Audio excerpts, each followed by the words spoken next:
तर नैतिकतेच्या मुद्द्यावर भाजपचाच मुख्यमंत्री व्हावा असं मत सुधीर मुनगंटीवार यांनी मांडलेलं आहे। त्यांच्याशी बातचीत केली आहे आमच्या प्रतिनिधीने। सुधीर मुनगंटीवार बोलायला आहेत। सुधीर भाऊ, काय एवढं मोठं यश मिळतं तरी सुद्धा का होत नाही भाजपाचा विधिमंडळ गट नेता? नाही, पहिला गैरसमज तुम्ही हा काढून टाका की कुठेही जेव्हा सरकार येतं, कोणत्याही पक्षाचं येतं, तेव्हा 2 दिवसात साधारणतः निर्णय होत नाही। 2 दिवसात जिथं आपल्याला मोठं बहुमत असतं तिथं घाई करण्याचं कारण नाही।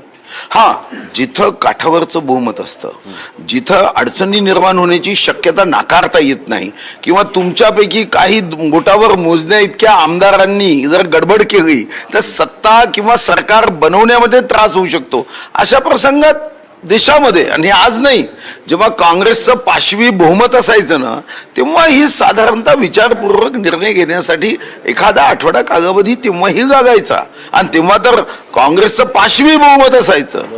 आता तर आमचं बहुमत जे आहे ते बहुमत लक्षात घेऊन आम्हाला 2-3-4 दिवस जास्तीचे लागले म्हणून काही आमचं ठरत नाही, किंवा आमच्यामध्ये काहीतरी अडचणी आहे, हा भाव, हा भास, हा अतिशय चुकीचा आहे। नाही, पण मग नेमकं काय? कारण की एका बाजूला शिवसेनेचे एकनाथ शिंदे विधिमंडळ गटनेते होतात, दुसरीकडे अजित पवार राष्ट्रवादीचे गटनेते होतात, विधिमंडळ नेते होतात, तर मग भाजपाचे का मीटिंग बोलवली जात नाही? भाजपाच्या आमदारांमध्ये सुद्धा ही चर्चा खूप जोरदार आहे।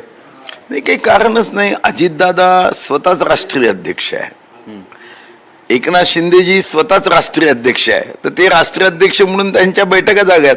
आमचे राष्ट्रीय अध्यक्ष तर नड्डाजी आहेत, आणि म्हणून राष्ट्रीय अध्यक्ष या संदर्भामध्ये त्यांनी स्वतः बैठकी घेतल्या। भारतीय जनता पार्टीला राष्ट्रीय अध्यक्ष आणि आमची एक स्वतःची राष्ट्रीय कार्यकारिणी आहे, राष्ट्रीय पार्लमेंटरी बोर्ड आहे। त्यांचं पार्लमेंटरी बोर्ड काय मुंबईतच आहे, आणि म्हणून एवढा फरक तर तुम्हाला दिसेल। शेवटी त्यांना स्वतःची बैठक घेऊन स्वतःच नेता होणं आणि इथं बैठकीचं आयोजन करून देवेंद्रजीला नेता करणं, याच्यामध्ये काही तर फरक आहे। मागील वेळेस सुद्धा भाजपचे सर्वाधिक आमदार असून मुख्यमंत्री एकनाथ शिंदेंना केलं, आता भाजप सर्वाधिक आहे तरी सुद्धा मुख्यमंत्री मग होईल भाजपचा, की परत भाजप दातृत्व दाखवत छोट्या भावाला मोठा भाऊ करणार?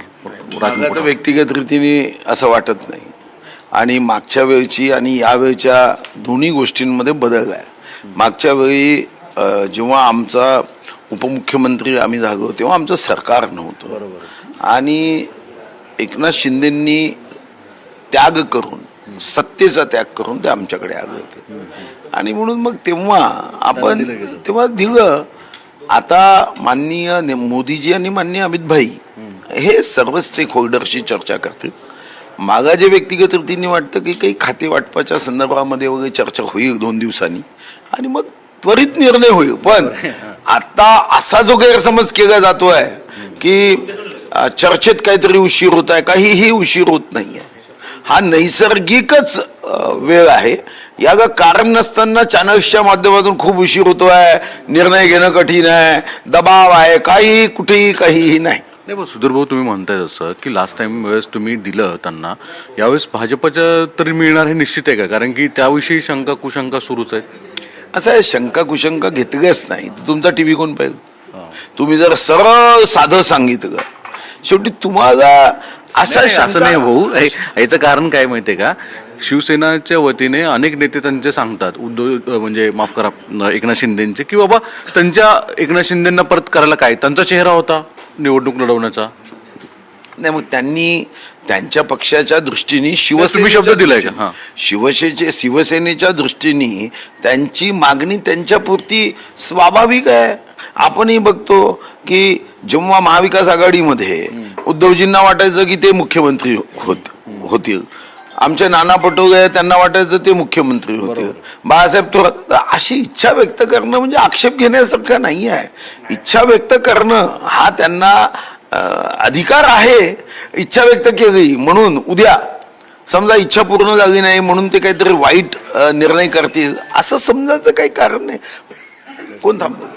धन्यवाद सुधीर भाऊ यांनी सविस्तर सगळ्या विषयांवर भूमिका मांडली, आणि सगळ्यात महत्त्वाचं म्हणजे जे दातृत्व आधी दाखवलेलं आहे ते दाखवेल की नाही याविषयी सुद्धा एक संशय व्यक्त केलेला आहे। सागर कुलकर्णी, NDTV मराठी, मुंबई।